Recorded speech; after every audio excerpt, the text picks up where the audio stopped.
Pessoal, bom dia primeiramente a todos. Quero agradecer a todos vocês, dizer uma satisfação de estar aqui participando desse evento conservador, que é um marco na história da UFMA.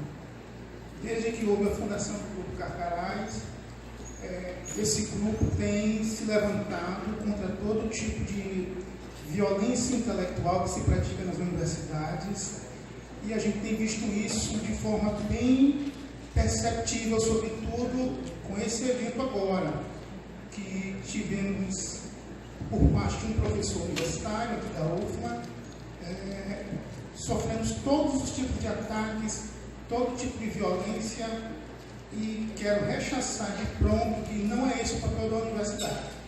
As universidades existem para promover o debate intelectual ao invés de suprimi-lo. Tá? E o que a gente tem visto é que a esquerda tem feito de tudo para imperar o pensamento socialista e, de certa forma, expulsar todo e qualquer pensamento, todo e qualquer tipo de divergência intelectual. Tudo que os confronte, tudo aquilo que vai de forma contrária ao pensamento marxista é sempre visto como intolerante, como nazista, como fascista, e esse evento tem um papel crucial em demonstrar exatamente o contrário. Nós vamos mostrar aqui, a partir de agora, que eles é que são intolerantes, eles é que são fascistas. Então, em primeiro lugar, eu fui chamado aqui meio que de última hora para substituir um palestrante, e o Max me convidou para eu ministrar algo sobre conservadorismo. Então, já que estamos falando sobre conservadorismo, a principal função, então, daqueles que se predispõem a entender o que é conservadorismo, obviamente, que é entender a estrutura conceitual. Pois bem, o que seria conservadorismo? Bom, para entender conservadorismo, primeiro é interessante entender aquilo que ele não é. O que o conservadorismo não é?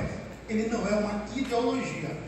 Ele não é uma ideologia no sentido de que uma ideologia é um conjunto de ideias e de pensamentos pré-estabelecidos, cujo objetivo seria reconstruir, remodelar uma estrutura social segundo a aplicação de pequenas doses políticas. Ou seja, você tem um pensamento, você se vale desse pensamento para aplicar doses de políticas, que a partir daí essas doses, uma vez integradas nas sociedades, vão provocar uma alteração, uma transformação na sociedade. Então, nesse sentido, o conservadorismo ele não é uma ideologia, tá? Porque o nosso objetivo não é transformar a sociedade. Então, qual seria então a noção mais correta de conservadorismo? Bom, o João Pereira Coutinho ele define o conservadorismo como uma ideologia posicional. Mas, nesse caso, a ideia de ideologia não é a ideia de revolução política, tal como o Wegelin define, que foi essa que eu falei anteriormente, como esse conjunto de ideias remodelador, de remodelar a sociedade, de retransformar, de começar do zero. Uma ideologia no sentido de representar um pensamento, e esse pensamento ele tem também uma função social. Qual seria? A função social do conservadorismo é posicional, criar uma posição, criar uma barreira de resistência. Resistência a quê? Resistência a tudo aquilo que, porventura, venha destruir as coisas, as estruturas, os institutos que são mais caros à sociedade e às civilizações. Então, tudo aquilo que se volta contra todos os preceitos, todos os princípios que foram fundamentais à formação, à constituição e à manutenção da sociedade, é contra essa força destrutiva que o conservadorismo vem se erguer. Então, ele é uma força posicional, ele cria uma posição, é como se fosse uma barreira a conter a avalanche de um rio desgovernado. Esse rio desgovernado vem para cima da cidade, vem destruir as casas, vem destruir as fábricas, destruir as moradias, e o conservadorismo funciona como uma espécie de barreira, ele vai conter essa avalanche. E que avalanche é essa? É o que o Russell Kirk chama de mal.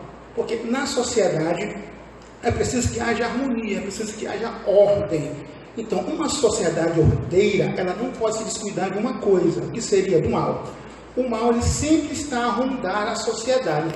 E a necessidade de conhecermos que ordem é necessária para que a sociedade continue harmônica, continue ordeira.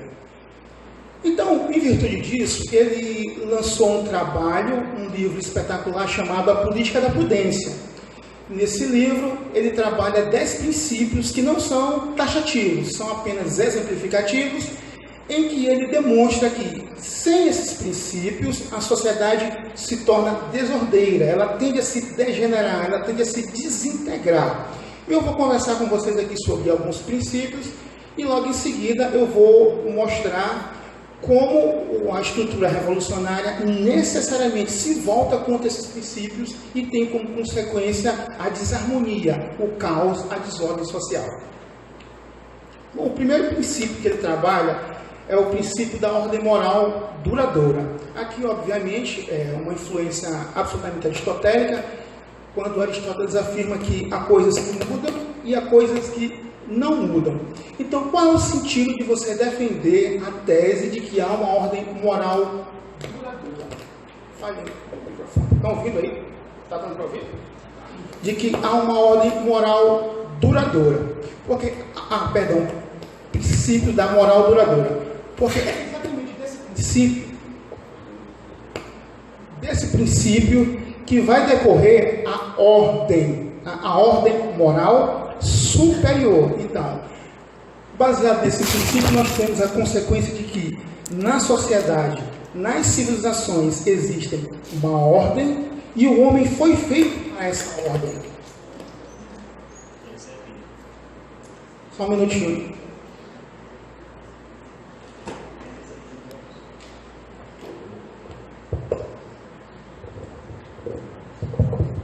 Pronto, melhor. Então, há uma ordem e que o homem foi feito para essa ordem. Tá? Então, cabe ao homem então somente descobrir que ordem é essa e tentar se harmonizar com ela. Então, toda vez que o homem tenta criar uma ordem abstrata, uma ordem divergente, uma ordem que decorre não da experiência humana, não das coisas consagradas pelo uso, não da tradição, não do senso de continuidade, o resultado sempre é o desastre, o resultado sempre é a desarmonia, o resultado sempre é a degenerescência social. O princípio da continuidade e o princípio da convenção. O princípio da continuidade, ele nos leva a crer que nós temos sempre um vínculo, um elo contínuo entre as gerações. Ou seja, aquilo que era de conhecimento de uma geração passada, ele passa de geração em geração até chegar a gerações futuras. Então, é isso que vai criando esse tesouro de conhecimento, esse tesouro de sabedoria, esse tesouro de harmonia que permite com que a sociedade, mediante a experiência dos antigos, possa aprender com os erros, aprender com os acertos e construir uma sociedade futura mais harmônica, desprezando os erros e se valendo dos acertos. Basicamente, o que a gente pode perceber isso de forma bem clara é da formação da civilização ocidental, basicamente a partir da queda do Império Romano do Ocidente, né? Quando a Igreja Católica se valeu de toda uma tradição intelectual e também moral dos pagãos, mas em compensação desprezou muitos erros, como por exemplo a escravidão, o desprezo pelos doentes. Então, a lição que o conservadorismo nos passa é essa, de que nós não podemos perder esse elo, esse senso de continuidade, porque uma vez não havendo essa continuidade entre as gerações passadas e as gerações futuras, você cria uma geração dissociada, uma geração sem passado, é uma geração sem futuro. Aqui cabe o seguinte parêntese, quem já leu o livro do Aldous Huxley, Admirável Mundo Novo aí? Muita gente já leu, né? Então, veja, a gente percebe essa descontinuidade nessa obra de forma inteiramente clara. Então, você tinha lá um manipulador social, ele tinha o controle do conhecimento, tinha o controle dos livros, de tudo que era acessado, de tal sorte que ele impossibilitava que as gerações passadas, que as gerações futuras tivessem qualquer tipo de elo, qualquer tipo de conhecimento acerca daquilo que era feito no passado.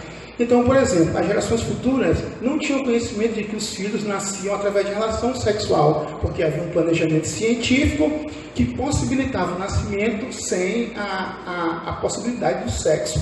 Então, essa ruptura tá? Esse afastamento, esse esquecimento do passado gera esse senso de descontinuidade. E a falta da descontinuidade gera a falta do conhecimento de quem nós somos. Uma geração que não tem senso de continuidade, ela não conhece seu próprio passado. Se ela não conhece o seu próprio passado, ela não sabe quem ela é, ela não conhece seus tesouros, as suas riquezas morais, as suas riquezas civilizacionais, suas riquezas culturais e religiosas.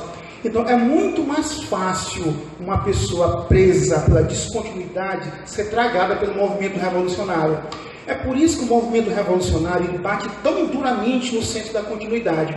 Porque uma vez rompida essa continuidade, o sujeito fica disperso, ele fica solto no ar, sem tradição, sem elo, sem ligações. Ele é uma presa fácil na mão do movimento comunista, ele é um movimento fácil na mão do movimento socialista.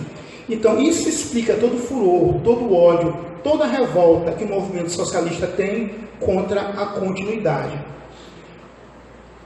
Um outro princípio é o princípio da imperfectibilidade. A imperfectibilidade vai assentar a ideia de que o ser humano ele não é perfeito. Portanto, nós vivemos em uma sociedade que sempre vai haver falhas, porque a natureza humana ela é contínua, ela é continuamente falha. Tudo que nós podemos fazer é termos a consciência de que há essas falhas, de que nós temos que nos, mantermos atentos para que essas falhas sejam, no momento exato, confrontadas, tá? Para que possamos, sim, a partir daí, sempre pregar a virtude e desprezar os vícios. Então, se eu me afasto dessa concepção de imperfectibilidade do ser humano, novamente eu vou cair na concepção socialista.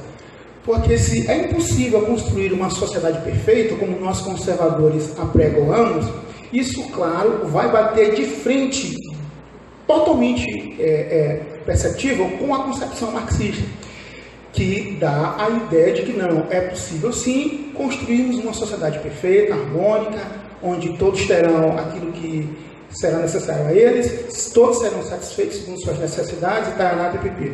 Para nós, isso é balela. Nós cremos na imperfectibilidade do ser humano e que é preciso sempre que ele esteja a vigiar os seus erros, os seus vícios, as suas falhas, para que o mal, uma vez se levante, para que o mal, quando se levantar, para que os vícios, quando se levantarem na sociedade, você consiga percebê-los e a partir daí confrontá-los. Bem, eu fiz aqui uma exposição bem simples de alguns pensamentos conservadores, não são todos. Quem quiser adentrar de forma mais precisa nos princípios do conservadorismo, leia o livro do Russell Kirk, né? A Política da Prudência. Lá ele trabalha não só esses princípios, como trabalha consequências, trabalha as virtudes desse princípio e aí por diante. Agora, feito esse pequeno aparato sobre o conservadorismo e alguns princípios, ficou inteiramente claro que nós não temos nada com fascismo, nós não temos nada com nazismo, nada com ditadura, nada com intolerância. O que nós defendemos é a prudência, como dizia Platão, que a prudência é a virtude mais cara ao indivíduo. Nós defendemos a prudência no sentido de que é preciso ter cuidado quando da realização das ações, principalmente no cunho político. Porque qual é a diferença entre o prudente e o socialista? É que o prudente, antes de agir, ele analisa as consequências da sua ação. O marxista, ele faz às vezes daquilo que o Roger Scruton chama de o otimista. Então, para o Roger Scruton, o marxista, ele é sempre otimista. Ele trabalha isso muito bem no livro dele, as virtudes do pessimismo. Então, quando ele diz o seguinte, que todo revolucionário, ele é sempre otimista, porque ele não é prudente, e por não ser prudente, ele se desvirtua daquilo que ele chama de sopesamento das consequências das ações. Então, quando você age, quando você pratica algo, sobretudo no plano político, você tem que sopesar quais são as consequências a longo prazo daquela ação para a sociedade. E o otimista, ele nunca pensa a longo prazo, ele só pensa no hoje, ele só pensa no agora. Ele não está pensando em quais são as consequências dele destruir a família, quais são as consequências de você erotizar as crianças, quais são as consequências de você legalizar o aborto, quais são as consequências de você legalizar as drogas. Não, ele pensa no hoje. É uma satisfação momentânea e até mesmo temporária, ao contrário do que prega a política da prudência, a virtude da prudência conservadora. Só fazendo uma alusão, é como se o otimista fosse uma espécie de jogador. Né? Pense num jogador rico, $1 milhão. Aí ele pega e joga esse $1 milhão no jogo e perde tudo. Muitos vão dizer, não, mas ele foi corajoso, ele se arriscou. Não, ele não é corajoso, ele é imprudente. Quem arrisca tudo que tem, quem arrisca a própria vida, todo o tesouro que recebeu das civilizações antigas, a verdade, a moral, a prudência, as virtudes, quem arrisca tudo isso em troca de um futuro incerto, não é corajoso, é imprudente. Ele não é pessimista. Então, nesse contexto, é preciso de um pouco de pessimismo, para que nós atentemos para as nossas ideias e, a partir daí, que nós possamos medir quais serão as consequências de se agir e que consequências essas ações terão a longo prazo para mim e para a sociedade. Agora eu vou aqui falar um pouco sobre a concepção revolucionária, no sentido de que nós sabemos o que é conservadorismo e o que o conservadorismo não é. E sendo o pensamento revolucionário, melhor dizendo, tendo o pensamento revolucionário como sua essência, a ideia de transformação social mediante um determinado conjunto de ideias, um determinado conjunto de pensamentos que, uma vez aplicados em doses políticas na sociedade, provocarão determinada transformação.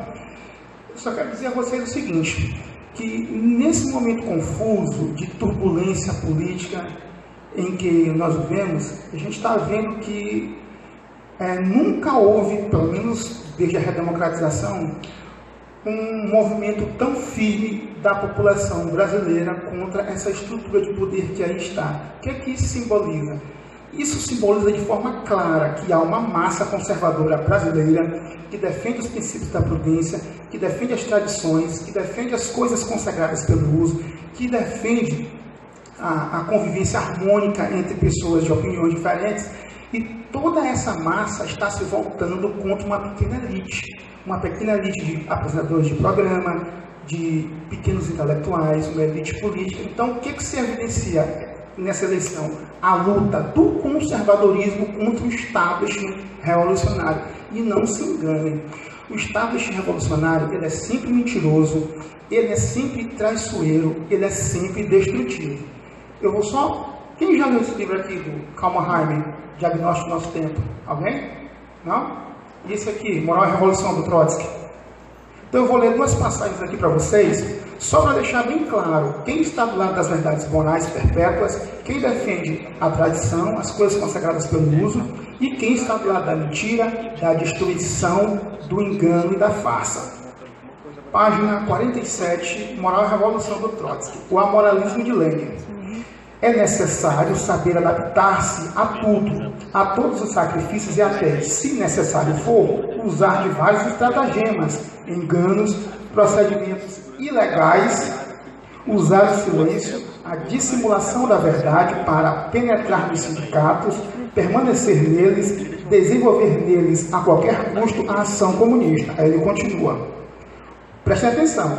O engano e a dissimulação da verdade não são, nesse caso, mais do que instrumentos de uma legítima defesa contra a perfídia de uma burocracia reformista. Então veja, o engano, a fraude, a mentira, uma vez associados ao partido, associados ao estratagema da ação revolucionária, ele passa a ser bom. Então veja, isso aqui é totalmente contrário ao que eu falei ainda agora, sobre a questão das virtudes morais duradouras. Então, para o revolucionário, não existe esse princípio da moral duradoura. Para ele, é moral aquilo que ajuda o partido a avançar. E eles não escondem isso. Aqui a obra clássica do Trotsky, Moral e Revolução, deixa isso bem claro. Então, quando vocês ouvirem alguém dizer para vocês, o erro do PT foi porque ele esqueceu suas bases, ele traiu o negativo. É próprio da esquerda, é próprio do movimento revolucionário mentir, enganar, trapacear, fraudar, ludibriar, desde que isso esteja vinculado com a ação do partido. Só para encerrar, eu vou ler um outro trecho agora do Kalmaheimer, Diagnóstico do Nosso Tempo, onde ele faz uma análise da estratégia nazista durante o período de domínio do Terceiro Reich na Alemanha. Eles sabem que um homem sem laços com o grupo é como um caranguejo sem carapaça. Essa desorganização, tal como sua tática de guerra relâmpago, tem de ser rápida e violentamente simultânea. Tá? Ou seja, o que acontece? Você dá um tapa e logo em seguida passa a mão na cabeça. O que ele está dizendo aqui? Olha, nós temos que romper os laços tradicionais, romper a ideia de família, romper a ideia de hierarquia entre pai e mãe, mas logo em seguida eu tenho que substituir esses laços por um outro. Ou seja, é o que o Loreto falou, a carteira do partido. Então eu quebro a ideia de família, eu quebro a ideia de hierarquia, mas logo em seguida eu tenho que apresentar alguma coisa para substituir isso, porque como diria o Nietzsche, só supera aquilo que substitui, só se destrói aquilo que substitui. Então eu tenho que destruir a ideia de família, mas logo em seguida eu boto a ideologia de gênero. Eu quebro a hierarquia entre pai e mãe, logo em seguida eu boto o quê? Legalização das drogas. Então é uma tática, isso aqui sim é tática nazista. Isso é tática nazista. É isso que eles fazem. Agora eu pergunto a vocês, quem é que se utiliza de táticas nazistas? Somos nós ou são eles? Então, meus queridos, com essa reflexão, eu quero agradecer a opinião, a presença de todos e dizer que o movimento conservador